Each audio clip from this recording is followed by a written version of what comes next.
नमस्कार, स्वागत है राज्यसभा टीवी में। आपके साथ मैं हूं अभिलाषा पाठक। आइए शुरुआत करते हैं हेडलाइंस के साथ।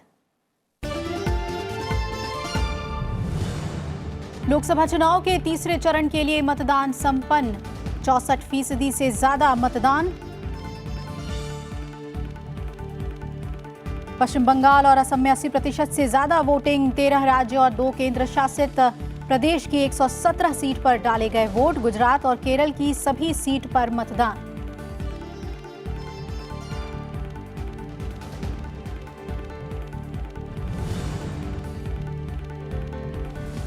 तीसरे चरण में 1640 उम्मीदवारों के भाग्य का फैसला ईवीएम में बंद। गांधीनगर से अमित शाह और वायनाड से राहुल गांधी, केंद्रीय मंत्री अनंत गीते, श्रीपद यसो नायक और संतोष गंगवार भी मैदान में। दांव पर मल्लिकार्जुन खड़गे, मुलायम सिंह यादव, शरद यादव, सुप्रिया सुले, जया प्रदा और अभिजीत मुखर्जी समेत कई दिग्गजों की किस्मत।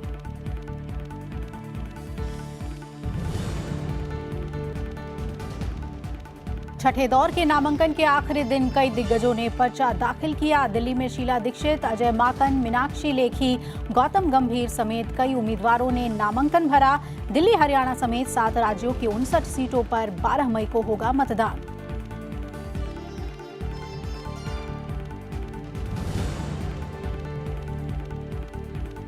अवमानना याचिका पर सुप्रीम कोर्ट का राहुल गांधी को नोटिस। 30 अप्रैल को होगी अगली सुनवाई। कांग्रेस अध्यक्ष ने प्रधानमंत्री पर दिए गए बयान को लेकर सुप्रीम कोर्ट में जताया था खेद।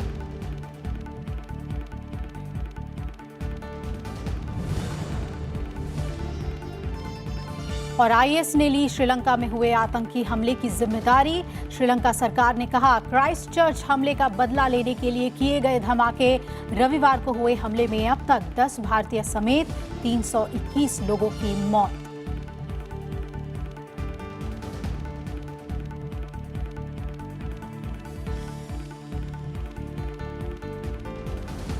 और आइए सबसे पहले बात करते हैं लोकसभा चुनाव से जुड़ी हुई।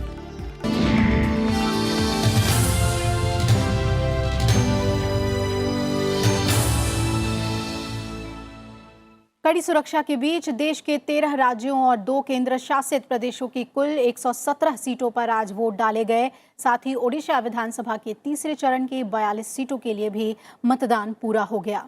इसके साथ ही 1640 उम्मीदवारों के भाग्य का फैसला ईवीएम में बंद हो गया है। तीसरे दौर में भी सुबह से ही मतदान केंद्रों पर लोगों की भीड़ नजर आई। महिलाओं और युवाओं में मतदान को लेकर खासा उत्साह देखा गया, तो बुजुर्ग भी पीछे नहीं रहे और पहली बार वोट डालने वाले युवा मतदाताओं में भी मतदान को लेकर उत्सुकता देखी गई। शांतिपूर्ण और निष्पक्ष चुनाव के लिए चुनाव आयोग ने व्यापक इंतजाम किए थे। और तीसरे दौर में शाम 7 बजे तक 65% मतदान दर्ज किया गया है, जिसके और बढ़ने की उम्मीद है। सबसे ज्यादा वोटिंग असम में 81% और पश्चिम बंगाल में 80% हुई है। त्रिपुरा की बात करें तो यहाँ 79% वोटिंग हुई है। बिहार में 60%, गोवा में 71% से ज्यादा मतदान दर्ज किया गया है। वहीं गुजरात में 62%, जम्मू कश्मीर में 12%, कर्नाटक में 66% मतदान दर्ज हुआ है।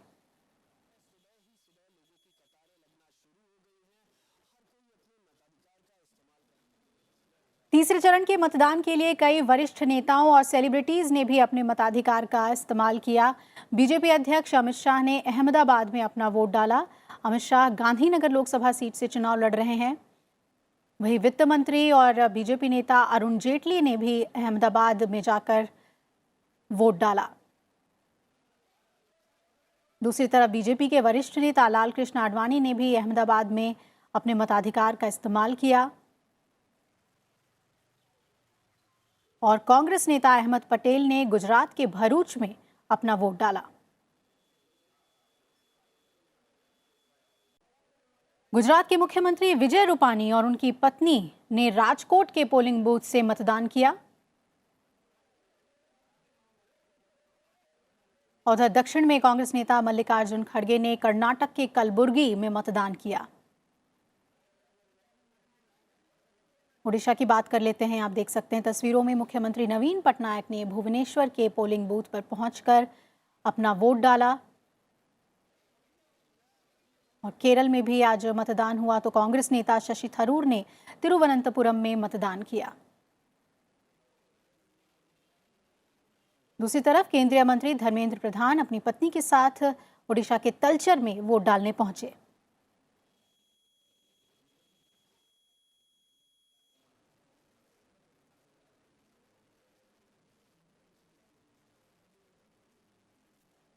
और किस तरह का मतदान रहा गुजरात में, साथ ही हम बात करें कि किस तरह का मतदान रहा केरला में, तो केरला में तिरुवनंतपुरम में मौजूद हैं रजत केन मेरे सहयोगी, और गुजरात के अहमदाबाद में रविंद्र शेरान मेरे सहयोगी मौजूद हैं। पहले गुजरात का रुख कर लेते हैं। रविंद्र, जानना चाहेंगे आपसे कि किस तरह का मतदान रहा वहाँ पे, हालांकि कई हाई प्रोफाइल सीट्स हैं, किस तरह का शहरी और गाँव के इलाकों में रुझान देखने को मिला? दिक्कत नहीं है जी। देखिए अभिलाषा, सवेरे जिस तरीके से 7 बजे वोटिंग का समय था, लेकिन लोग उसके पहले ही यहाँ पर आना शुरू हो गए थे, कतारों में लगना शुरू हो गए थे। और कई इस तरीके के उत्साहित मतदाता हम लोगों को मिले जिनको कि फ़्लाइट पकड़नी थी, यानी कि खाली वो इंतज़ार कर रहे थे कि कब वोटिंग जो है वो शुरू हो और वो लोग वोट करके और तुरंत यहाँ से निकलें। कई लोग दूर दराज, कोई 1000 किलोमीटर से, कोई 2000 किलोमीटर से वोट डालने के इरादे से कई लोग यहाँ पर आए थे। उसके बाद प्रधानमंत्री नरेंद्र मोदी ने सबसे करीब 8 बजे के आसपास जो है अपना मताधिकार का प्रयोग किया, और उसके बाद जब वो वोट डाल के जब निकले अपने क्षेत्र से, तो तमाम सड़क के दोनों तरफ लोग उनको देखने के लिए आए। उसके बाद अमित शाह के साथ लाल कृष्ण आडवाणी, अरुण जेटली और अहमद पटेल सरीखे तमाम बड़े दिग्गजों ने जो है वोट का प्रयोग किया है। और ख़ास तौर पर जो ग्रामीण इलाका है, ग्रामीण इलाकों में काफ़ी ज़्यादा मतदान देखने को मिला है। पिछली बार 63% के आसपास जो है मतदान हुआ था। इस बार चुनाव आयोग को उम्मीद है कि उससे ज़्यादा मतदान जो है इस बार होने की उम्मीद है। और जिस तरीके से स्वीप कैंपेन चलाए थे, जिस तरीके से इस बार खास तरीके से मॉडल पोलिंग बूथ्स बनाए गए थे, दिव्यांगों के लिए मॉडल पोलिंग बूथ बनाए गए थे।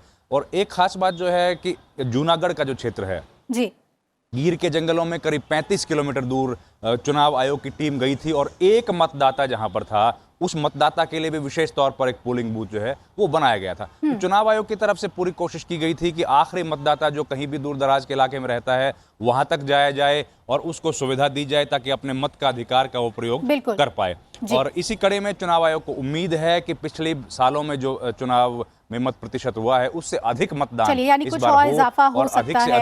रविंद्र, बिल्कुल रविंद्र, रजत का हम रुख कर लेते हैं। रजत, केरल की बात करें, सबसे साक्षर राज्य, उस तरह का रुझान लोगों में देखने को मिला, खासतौर पे जो महिलाएं हैं और जो पहली बार वोट डाल रहे थे उनमें कितना उत्साह देखने को मिला केरल में?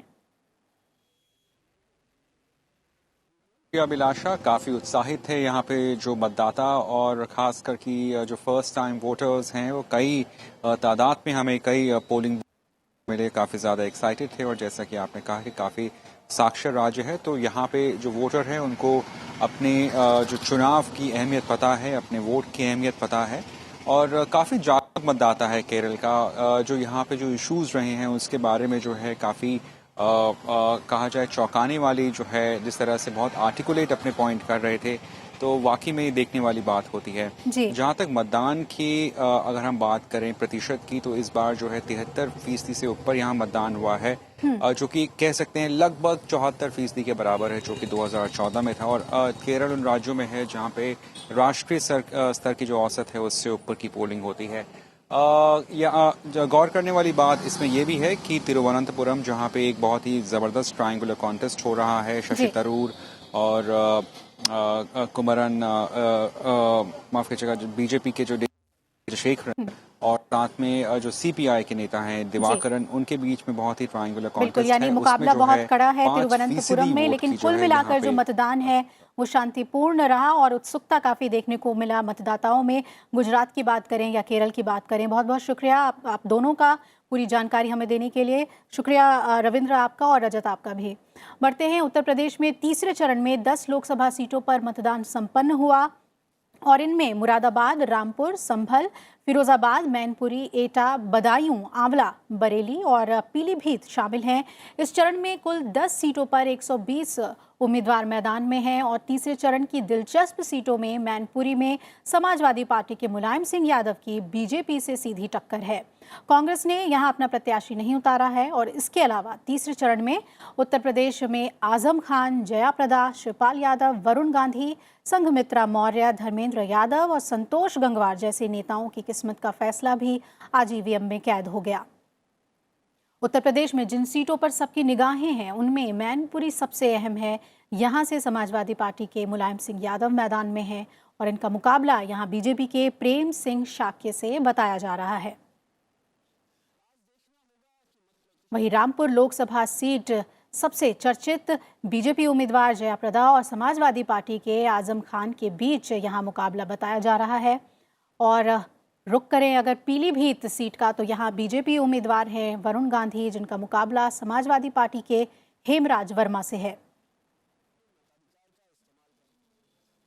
उत्तर प्रदेश के बरेली सीट से बीजेपी के कद्दावर नेता संतोष गंगवार 8वीं बार चुनाव मैदान में हैं और उन्हें कांग्रेस के प्रवीण एरन चुनौती दे रहे हैं। बदायूं की बात करें तो यहां समाजवादी पार्टी के उम्मीदवार धर्मेंद्र यादव हैं, जिन्हें कांग्रेस प्रत्याशी सलीम इकबाल शेरवानी से सीधी टक्कर मिल रही है। और बीजेपी ने इस सीट से संघमित्रा मौर्य को मैदान में उतारा है। फिरोजाबाद, यहां पर प्रगतिशील समाजवादी पार्टी के शिवपाल यादव और समाजवादी पार्टी उम्मीदवार और उनके भतीजे अक्षय यादव आमने सामने हैं। वहीं यहां पर बीजेपी ने चंद्रसेन जादौन को प्रत्याशी बनाया है। बिहार में भी आज मतदान हुआ। यहां तीसरे चरण में झंझारपुर, सुपौल, अररिया, मधेपुरा और खगड़िया लोकसभा सीटों पर मतदान संपन्न हुआ। राज्य में तीसरे चरण की 5 सीटों पर 82 प्रत्याशियों की किस्मत का फैसला अब ईवीएम में बंद हो गया है। बिहार की राजनीति में मधेपुरा की सीट हाई प्रोफाइल मानी जाती है। मुख्य मुकाबला एनडीए के जेडीयू प्रत्याशी दिनेश चंद्र यादव, जन अधिकार पार्टी के उम्मीदवार राजेश रंजन उर्फ पप्पू यादव और शरद यादव के बीच है।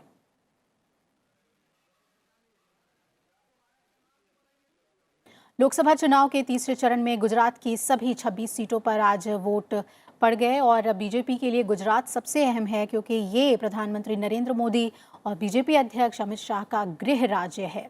गुजरात की गांधीनगर लोकसभा सीट गुजरात की सबसे अहम सीटों में से एक है। बीजेपी के दिग्गज नेता लालकृष्ण आडवाणी साल 1998 से इस सीट से जीतते आए हैं, लेकिन इस बार पार्टी के राष्ट्रीय अध्यक्ष अमित शाह को यहां टिकट मिला और चुनावी मैदान में इस बार अमित शाह हैं। पिछले चुनाव में राज्य की सभी 26 सीटें बीजेपी ने अपने नाम की थी, लेकिन विधानसभा चुनाव में कांग्रेस ने बीजेपी को कड़ी टक्कर दी थी। गुजरात में लोकसभा की 26 सीटों के लिए 371 उम्मीदवार मैदान में हैं।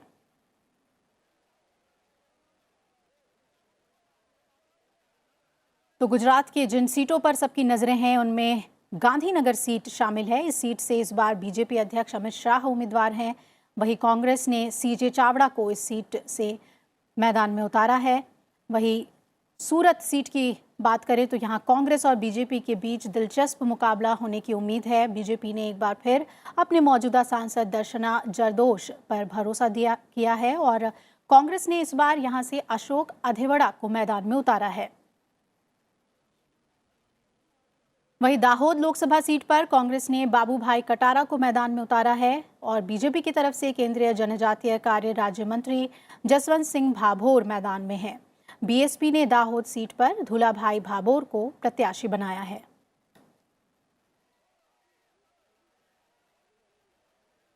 तो एक तरफ जहां तीसरे चरण का मतदान संपन्न हुआ, तो वहीं चौथे चरण के लिए प्रचार चरम पर है। सभी पार्टियों के दिग्गज चुनाव प्रचार में जुटे हुए हैं।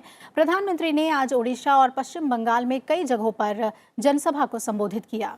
प्रधानमंत्री नरेंद्र मोदी ने पश्चिम बंगाल के आसनसोल में एक जनसभा को संबोधित किया और कहा कि ममता दीदी की सरकार भ्रष्टाचारियों को बचाने के लिए उनके साथ उठ खड़ी हुई है। एक राज्य का मुख्यमंत्री जब सरेआम गरीबों को लूटने वालों के पक्ष में खड़ा हो जाए तो स्थिति आप समझ ही सकते हैं। भाई और बहनों, पाकिस्तान के कितने आतंकवादी मारे गए, इस बात का तो उनको सबूत चाहिए, लेकिन गरीबों की कमाई को किसने लूटा, उसके सबूतों को मिटाने का ये दिन रात षड्यंत्र करते रहते हैं। प्रधानमंत्री नरेंद्र मोदी ने ओडिशा के बालासोर में कहा कि हमारी सरकार ने मिशन शक्ति के तहत अंतरिक्ष में भी कामयाबी पाई। इसके साथ ही उन्होंने कांग्रेस पर भी निशाना साधा। कुछ दिन पहले आप सभी ने देखा कैसे बालासोर का नाम इतिहास में दर्ज हो गया है। मिशन शक्ति यानी सिर्फ 3 मिनट में स्पेस में सैटेलाइट को नष्ट करने की क्षमता भारत ने हासिल की है। यही बालासोर से ये टेस्ट किया गया था, यहां से मिसाइल निकली, 3 मिनट में अंतरिक्ष में जाकर के सैटेलाइट को मार गिराया। और उसके कारण आज भारत ये ताकत कमाने वाला दुनिया का चौथा देश बन गया है। इसके अलावा प्रधानमंत्री नरेंद्र मोदी ने आज झारखंड की राजधानी रांची में भी रोड शो किया।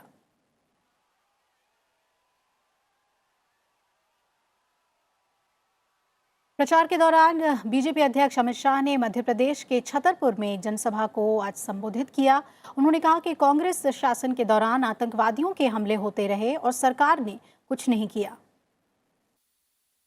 10 साल तक ये कांग्रेस की सरकार चली, सोनिया मनमोहन की सरकार चली, पाकिस्तान से आलिया मालिया जवालिया भारत के अंदर घुस जाते थे, हमारे जवानों के सर काट कर ले जाते थे, उनकी सरहदों में जाकर उनके सर को अपमानित कर। मित्रों, आज भी मैं नहीं भूल सकता किस प्रकार से हमारे भाई हेमराज का सर काट कर ले गए और अपने पैरों से उसको रौंद कर अपमानित किया। देश के प्रधानमंत्री उस वक्त उफ नहीं करते थे, मौनी बाबा के मुंह से आवाज नहीं निकलती थी, आवाज नहीं। वहीं कांग्रेस अध्यक्ष राहुल गांधी ने आज राजस्थान और मध्य प्रदेश में जनसभा को संबोधित किया। मध्य प्रदेश के जबलपुर में जनसभा को संबोधित करते हुए कहा कि न्याय योजना से सबके जीवन में खुशियां लेकर आएंगे। 10 साल का, 5 साल का, 1 महीने का, कहते हैं राहुल जी 72,000 रुपए 1 साल का, 3,60,000 रुपए 5 साल के, 5 करोड़ परिवारों को 25 करोड़ लोगों के बैंक अकाउंट में डाला जा सकता है। अब देखिए, मैं ये क्यों करना चाहता हूं? 2 कारण है, 3 कारण है। एक, पिछले 5 साल का अन्याय। इसके अलावा राहुल गांधी ने राजस्थान के डूंगरपुर में भी रैली को संबोधित किया। रैली में राहुल गांधी ने कहा कि पिछले 5 साल में सबसे ज्यादा नुकसान आदिवासियों का हुआ है, लेकिन अगले 5 साल सिर्फ न्याय होगा। हमने निर्णय ले लिया है 2019 के बाद किसी भी आदिवासी युवा को, किसी भी राजस्थान के युवा को किसी भी सरकारी डिपार्टमेंट से कोई परमिशन लेने की जरूरत नहीं है। पहले आप जाके अपना धंधा चालू करो, आप अपना धंधा चालू करो, काम शुरू करो, युवाओं को रोजगार देना शुरू करो, और 3 साल बाद जब आपका बिजनेस तैयार हो जाएगा, जब आपके लिए 30-40 युवा काम करेंगे, तब आप जाके सरकारी डिपार्टमेंट से परमिशन लो। आज दिल्ली में कांग्रेस और बीजेपी दोनों पार्टियों के उम्मीदवारों ने अपना नामांकन दाखिल किया। आप इन तस्वीरों में देख सकते हैं, कांग्रेस की शीला दीक्षित, अजय माकन और बॉक्सर विजेंद्र सिंह ने आज अपना नामांकन दाखिल किया। दिल्ली की पूर्व मुख्यमंत्री शीला दीक्षित ने लोकसभा चुनाव के लिए अपना पर्चा दाखिल किया। दिल्ली के कांग्रेस अध्यक्ष और 3 बार दिल्ली की मुख्यमंत्री रही शीला दीक्षित उत्तर पूर्वी दिल्ली से चुनाव लड़ रही हैं। यहां उनका मुकाबला बीजेपी के प्रदेश अध्यक्ष मनोज तिवारी और आम आदमी पार्टी के नेता दिलीप पांडे से होगा। वहीं मुक्केबाज विजेंद्र सिंह कांग्रेस पार्टी में शामिल हुए और कांग्रेस ने दक्षिण दिल्ली से बॉक्सर विजेंद्र सिंह को अपना उम्मीदवार बनाया है। दक्षिण दिल्ली में विजेंद्र सिंह का मुकाबला बीजेपी के रमेश बिधूड़ी और आम आदमी पार्टी के राघव चड्ढा से होगा।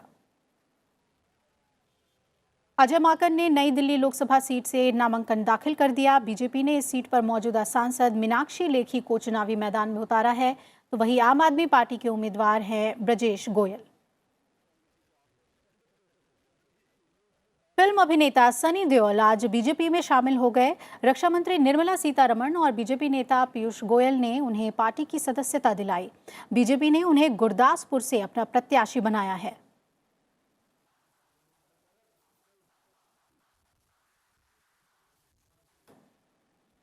बीजेपी ने उम्मीदवारों की एक और लिस्ट जारी की है। इसमें बीजेपी में शामिल हुए अभिनेता सनी देओल को गुरदासपुर से टिकट दिया गया है। किरण खेर को चंडीगढ़ से एक बार फिर मैदान में उतारा गया है। सोम प्रकाश को होशियारपुर से उम्मीदवार बनाया गया है।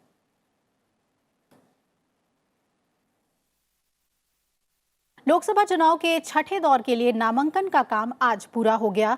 इस दौर में हरियाणा, दिल्ली, उत्तर प्रदेश, पश्चिम बंगाल समेत 7 राज्यों की 59 सीटों पर मतदान होना है। कल नामांकन पत्रों की जांच की जाएगी और 26 अप्रैल तक नाम वापस लिए जा सकेंगे। छठे दौर में 12 मई को मतदान होना है, जिसके लिए चुनाव प्रचार 10 मई को खत्म हो जाएगा।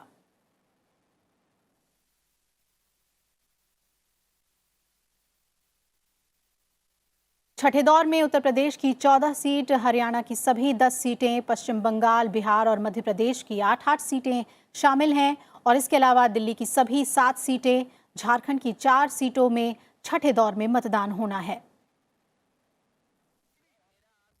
इस दौर में दिग्गज नेताओं की बात करें तो केंद्रीय मंत्री हर्षवर्धन, मेनका गांधी, नरेंद्र सिंह तोमर, राधा मोहन सिंह की किस्मत का फैसला इसी दौर में होगा। छठे दौर में पूर्व मुख्यमंत्री शीला दीक्षित, दिग्विजय सिंह, अखिलेश यादव, भूपेंद्र सिंह हुड्डा और जगदम्बिका पाल मैदान में हैं। इसके अलावा ज्योतिरादित्य सिंधिया, अजय माकन, मनोज तिवारी की सीट भी छठे दौर में ही है।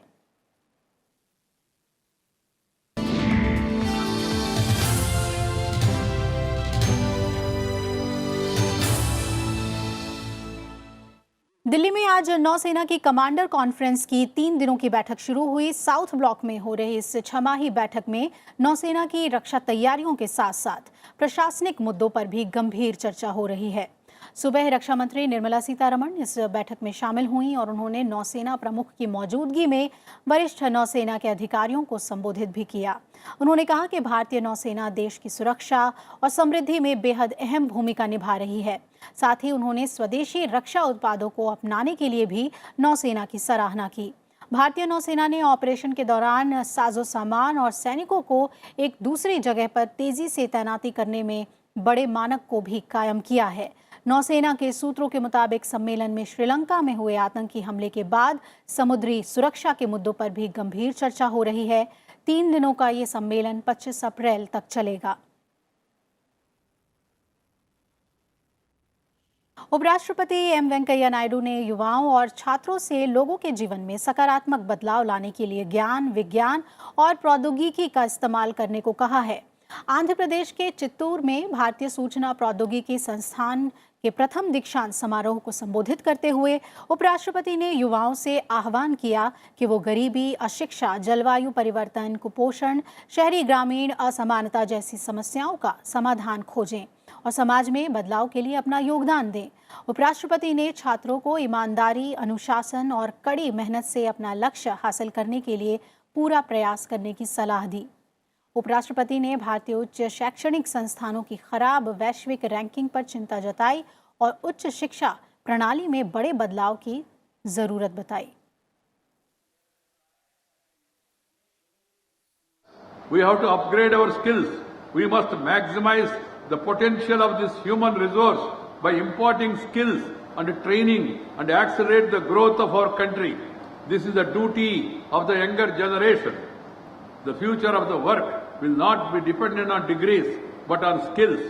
The job of tomorrow will be vastly different from the present day jobs.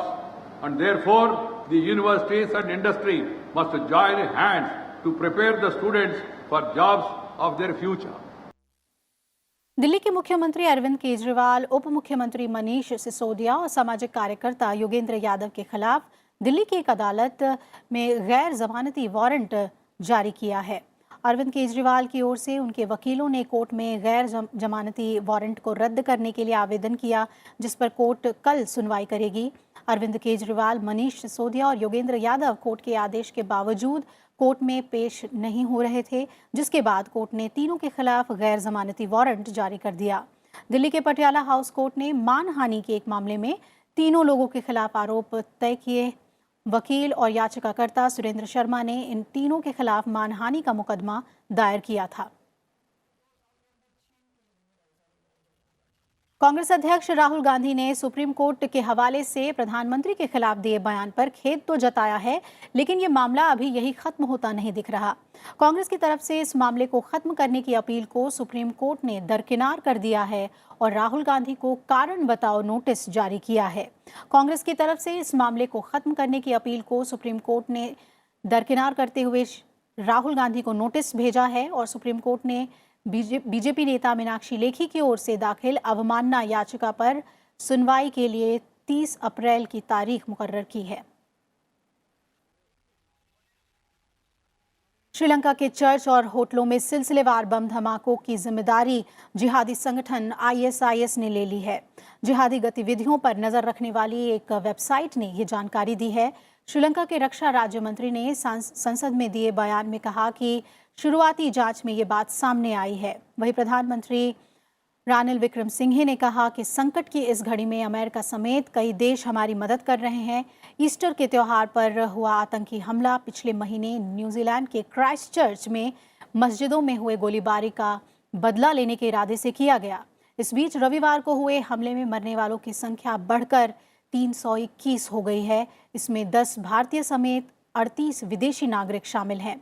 Sri Lanka सरकार ने पूरे देश में आपातकाल स्थिति घोषित कर दिया है। वहीं एक संदिग्ध का CCTV फुटेज जारी किया है, जिसमें वो पीठ पे एक बैग लेकर जाते हुए चर्च में दाखिल होता दिखाई दे रहा है। भारत की खुफिया एजेंसियों ने पहले भी श्रीलंका को सतर्क किया था कि आतंकी किसी बड़ी घटना को अंजाम दे सकते हैं।